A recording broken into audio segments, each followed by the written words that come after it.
Attends. S'il vous plaît, un peu de discipline. On va faire un petit décompte. Si tout le monde est prêt. Tout le monde est prêt.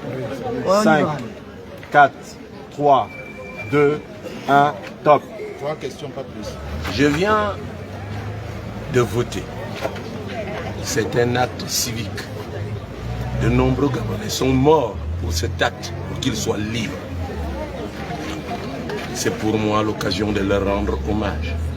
J'ajoute qu'en entrant ici, j'ai assisté à un spectacle ahurissant. Le Gabon que nous devons mettre de côté. Des jeunes gens qui peuvent être mes petits-enfants, qui ne me connaissent pas, m'ont tutoyé. C'est insultant. C'est le Gabon d'Ali Bongo, le Gabon de l'incurie, le Gabon de l'insulte. Ce Gabon doit être mis à côté. Alors que les jeunes gens de cette nature doivent apprendre à dire bonjour monsieur, merci monsieur, s'il vous plaît monsieur. On ne votera pas pour toi, c'est pas français. On sait qui. Nous devons apprendre la politesse. Voilà pourquoi Ali Bongo mérite d'être condamné. Pourquoi?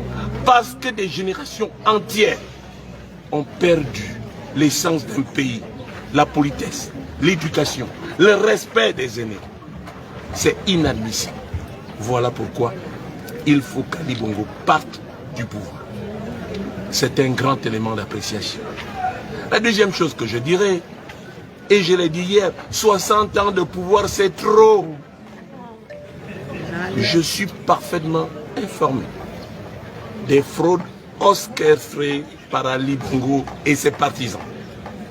Je n'en ai rien à cirer.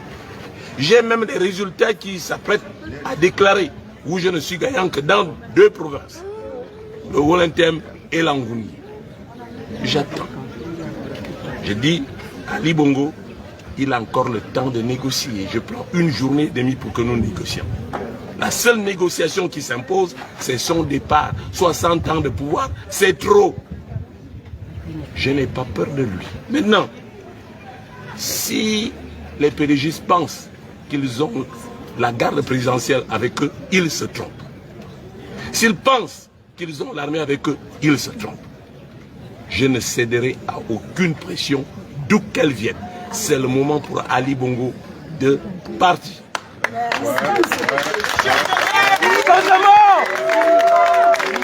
J'ai été à l'intérieur du pays. Les images existent. Ceux qui sont venus au meeting n'étaient pas payés.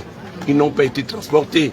Ce ne sont pas des militaires. Parce que lui, on va dans les casernes, on chante de tenue aux forces de l'ordre. Et on fait masse. Non. C'est le Gabon tout entier qui s'est levé.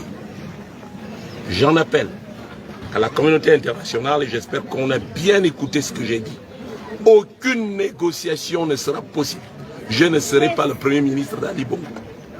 Il est temps, après 60 ans de pouvoir, qu'Ali Bongo parte.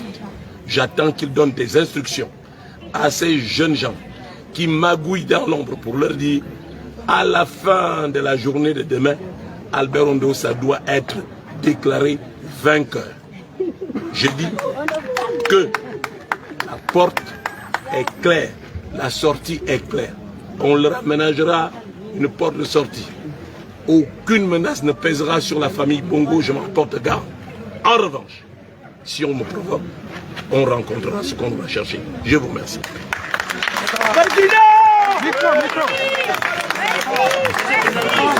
Sur la dizaine nous avons pu constater que celui de Baoma, il y a peu près le sud et bulletin des candidats qui se sont retirés sans qu'effectivement. Je ne reviens pas sur ce que j'ai dit. Je vous ai clairement dit qu'Ali Bongo et ses sbires ont multiplié des éléments de fraude. Ça fait partie de la fraude. Je n'en discute pas. Ce que j'attends, c'est l'épilogue. L'épilogue, c'est qu'Ondossa doit être déclaré vainqueur. En dehors de ça, on verra ce qu'on va voir. Il n'y a pas les observateurs, ça ne vous inquiète pas? Non, les observateurs, ça ne m'inquiète pas. Laisse le micro. Les observateurs? Les observateurs, ça ne m'inquiète pas. Parce que j'étais à Paris. J'ai été à Bruxelles. J'ai été dans le BRICS. Tous les opérateurs internationaux, tous nos partenaires savent exactement ce qui se passe. La balle est du côté d'Ali Bongo qui doit effectivement déclarer, me féliciter et déclarer qu'il a perdu. Toute autre chose est peine perdue. Voilà où j'en suis. Merci beaucoup. Enlevez le micro, enlevez le micro. Levez les micros, enlevez tout le micro.